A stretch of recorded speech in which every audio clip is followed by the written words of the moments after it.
तो गाइस रात मेरे को समझ में नहीं आ रहा है कि मैं क्या बोल के वीडियो बनाऊं।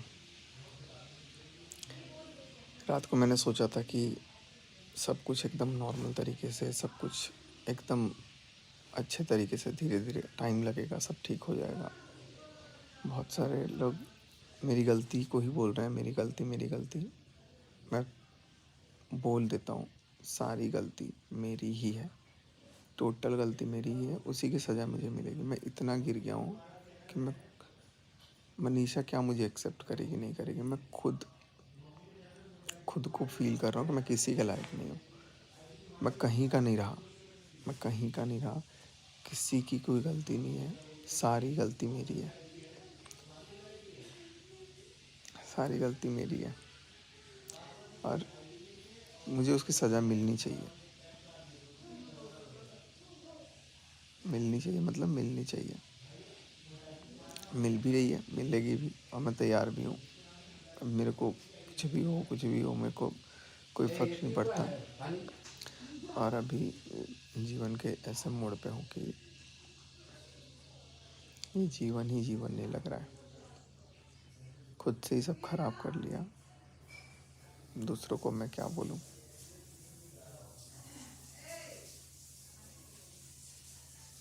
लेकिन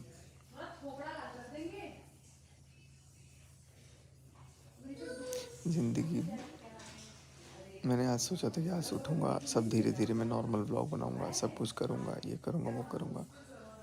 लेकिन जो सुबह सुबह हुआ, सुबह आंखें खुली तो फिर ऐसे खुली कि क्या ही बोला जाए। इतना ज़्यादा पेनफुल, और बहुत कुछ हुआ, बहुत ही भयानक हुआ। ना मैं किसी का फ़ोन उठाऊँगा, ना मैं किसी से बात करूँगा, चाहे वो मेरे सामने हो, चाहे वो मेरे पीछे हो। एकदम अपना अकेलापन हो गया।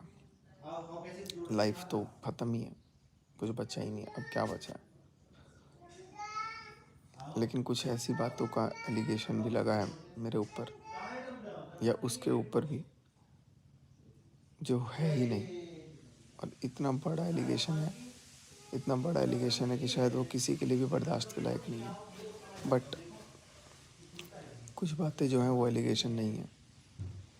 और अभी आपसे मैं एकदम ऑनेस्टली बताऊं तो पिछले 2-3 दिन से मैं कॉन्शियस हो ही नहीं। कुछ भी नहीं समझ में आ रहा है कि क्या होगा, क्या नहीं होगा, क्या बोल रहा हूँ नहीं बोल रहा हूँ, क्या कर रहा हूँ नहीं कर रहा हूँ। कुछ भी माइंड काम ही नहीं कर रहा है, एकदम माइंड ब्लॉक हो गया है। कुछ भी समझ में नहीं आ रहा, क्या करूँगा नहीं करूँगा, कुछ काम नहीं कर रहा है।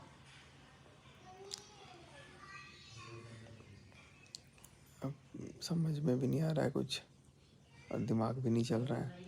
लाइफ भी ख़राब हो गई है, और लाइफ है ही नहीं यार। लाइफ क्या है? कुछ नहीं है। मैं तो खुद चाहता हूँ कि मैं जल्दी से भगवान मेरे को ख़त्म ही कर ले, मेरे को बुला ले। मेरे को कुछ भी नहीं समझ में आ रहा है, और सब चीज़ों का ज़िम्मेदार मैं हूँ खुद।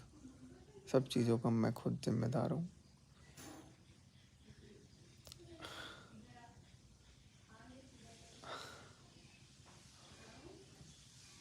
इतना ज़्यादा गिर गया हूँ मैं, इतना ज़्यादा गिर गया हूँ कि मैं खुद सपने में नहीं सोचा था। कुछ बोलने लायक भी नहीं हूँ, कुछ सुनने का भी मन नहीं कर रहा है, कुछ देखने का भी मन नहीं कर रहा है। पता नहीं, कुछ खा भी नहीं रहा हूँ, जीने का भी मन नहीं कर रहा है। कैसे जी रहा हूँ नहीं जी रहा हूँ कुछ नहीं पता। मैं ही गुनहगार साबित हो गया हूँ, मैं ही कल्प्रिट बन गया हूँ। मैं अपनी किसी भी एक्टिविटी को कंट्रोल नहीं कर पा रहा हूँ। मेरा दिमाग, मेरे को ऐसा लग रहा है कि मैं बहुत नर्वस हूँ। भगवान ऐसा कभी किसी के साथ ना करे, कभी नहीं। भगवान क्या, अब मैं भगवान बोलूँ? मेरे को तो ऐसा लग रहा है कि मैं इतना गिर गया हूँ कि मैं भगवान बोलने लायक भी नहीं हूँ। मैं खुद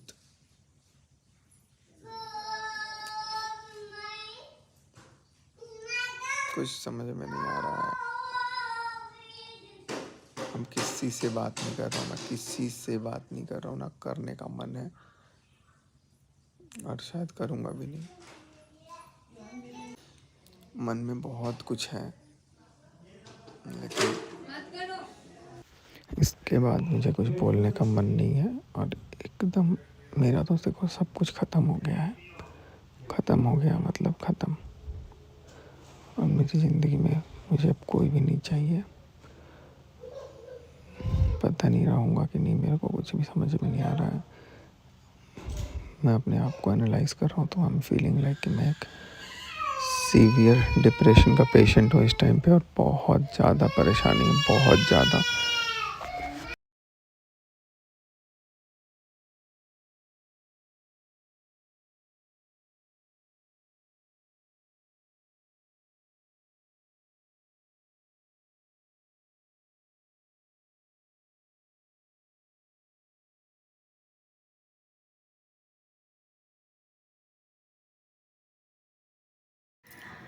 ओहो। तो जो वीडियो क्लिप आपने देखी मिस्टर सचिन की, सचिन भैया, जगत भैया, जो भी आप कह सकते हैं, बट आप देख रहे हैं कि अभी भी उनको ऐसी कंडीशन हो गई है, इस तरीके का उन्होंने अपना रिएक्शन दे रहे हैं, इस तरीके से बना लिया है अपने आप को कि अभी भी उनको फ़र्क पड़ रहा है।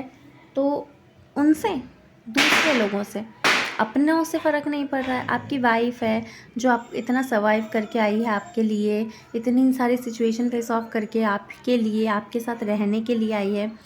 चाहती तो वो आपको छोड़ के जा सकती थी, ज़्यादा उम्र नहीं है, छोटी ही है, तो वो आपको छोड़ के जा सकती थी हर कंडीशन में, अपने आप को अच्छे से आगे बढ़ा सकती थी, बहुत कुछ कर सकती थी। फेमस तो वो थी, आपके लिए पहले भी अगेंस्ट में आपके बोलती तो वो भी वो फेमस हो जाती, वर्ल्ड वाइड फेमस हो जाती, उनको आपके सपोर्ट की ज़रूरत नहीं थी। बट फिर भी वो आपके लिए खड़ी रही, आपके साथ है। तो आप एक बार भी उनके बारे में नहीं सोच रहे हो कि नहीं मुझे इसके साथ रहना है, मेरे को इसके साथ अच्छा अपने रिलेशन करना है, हम दोनों को अच्छे से रह के सामने वाले को दिखाना है कि नहीं तुम्हारी वजह से ये सब कुछ हुआ था। देखो, ब्लेम करना एक अलग मैटर होता है। ब्लेम आप किसी पे भी कर सकते हो। ब्लेम, मुझे नहीं लगता कि ब्लेम से कोई सेंस होता है। बट यदि आप सामने वाले को दिखाना ही चाहते हो, प्रूव भी करना चाहते हो, तो आप अच्छे से रहो ना, साथ में अच्छे से रहो, आपका रिलेशन अच्छा करो, ठीक करो, एंड देन आपको शो करने की ज़रूरत ही नहीं पड़ेगी, प्रूव करने की ज़रूरत नहीं पड़ेगी। सामने वाला ऑटोमेटिकली समझ जाएगा, या जो भी होते हैं दूसरे लोग होते हैं वो ऑटोमेटिकली समझ जाते हैं इस चीज़ को कि ठीक है। सो कुछ नहीं कह सकते हैं, भगवान सद्बुद्धि दें, खाटू श्याम जी सद्बुद्धि दें। आज उनका बर्थडे है तो उनको सद्बुद्धि दें, मनीषा जी को, मनीषा जी के साथ अपने रिलेशन को सुधारें, दूसरों पे ना फोकस करके अपने आप पे फोकस करें। दूसरे लोग भी जो हैं वो भी खुश रहें, अपनी लाइफ में खुश रहें, ये लोग अपनी लाइफ में खुश रहें। बस इतना ही कह सकते हैं हम, और ऐसी ही दुआ करते हैं, ऐसी प्रार्थना करते हैं। और आप सभी को देवउठनी एकादशी की बहुत बहुत बधाई, और बाबा श्याम जी के जन्मदिन का भी आप लोगों को बहुत बधाई, बहुत शुभकामनाएं। आप बहुत अच्छे से एंजॉय कीजिए, आज का दिन एंजॉय कीजिए, क्योंकि आज के बाद से शादियां स्टार्ट हो जाएंगी। तो जिसके भी घर में शादियां हैं, जो भी होने वाला है, जो भी अच्छे शुभ काम आपके घर में होने वाले हैं, वो बहुत अच्छी तरीके से हों। बाबा श्याम आप लोगों पे अपनी कृपा बरसाए रखे। तो इसी के साथ करते हैं ब्लॉग को एंड, और मिलेंगे नेक्स्ट ब्लॉग। Thank you. जब तक चैनल को सब्सक्राइब नहीं किया तो प्लीज़ मेरे चैनल को सब्सक्राइब कीजिए। Thank you.